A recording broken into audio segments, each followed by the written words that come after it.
In the last few weeks, ChatGPT, the artificial intelligence chatbot built by OpenAI, has been on an ambitious killing spree. Timelines overflow with eulogies to its victims, search engines, copywriters, coders, high school essays, and many more. Now, reports of these impending deaths may be exaggerated. Human beings love to write the words, "This will change everything," only to shrug a year later when this changed very little. ChatGPT might be a game changer, it might not be. Either way, the bot is undeniably impressive. What really astounds is its rhetorical muscle, its ability to generate paragraphs of coherent argument or narrative. Obviously, there are several million humans to which it can't hold a candle in this regard, but it instantly hurdled several million others, landing somewhere in the neighborhood of a high school student who's perfectly happy with a B- on their Pride and Prejudice book report.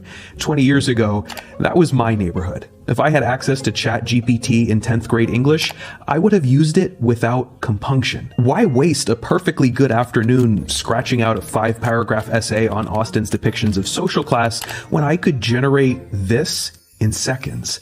In America, we don't call this cheating. We call it working smarter.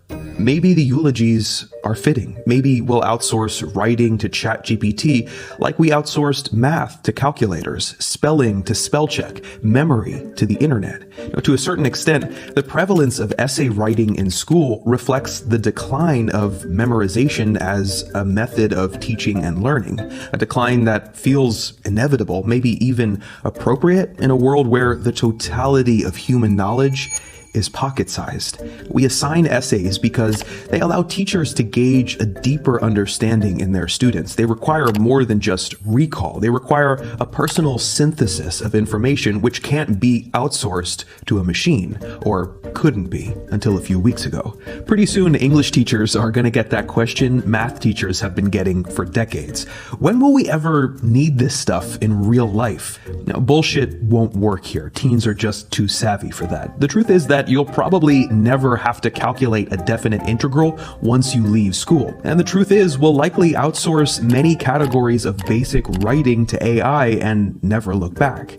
Now, for other, more complex kinds of writing, you could simply start with ChatGPT, let it provide the basic structure, then edit to your liking. Editing, after all, is another way to synthesize information.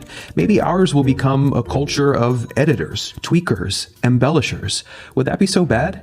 Well, the insipid teenage me would probably say no, but the 34-year-old me, the one who ironically became a professional essayist, leans the opposite way. The difference between writing and editing is like the difference between writing and reading. Reading is enormously important. Obviously, it closes the gaps of our ignorance and expands our knowledge, but it does so through the language of others. Their words, their sentences, their narratives and arguments. Editing, too, begins with the language of someone else. In the case of ChatGPT, something else. Of course, to some extent, writing is editing, too. We inherit our language and its rules from culture, from the past. We express ourselves through a system that we didn't invent.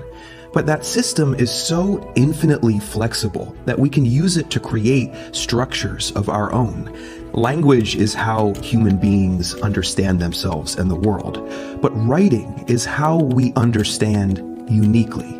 Not to write is to live according to the language of others, or worse, to live through edits, tweaks, and embellishments to language generated by an overconfident AI chatbot. I doubt this argument would convince the teenage me to resist a free magic tool that promises easy grades for less work.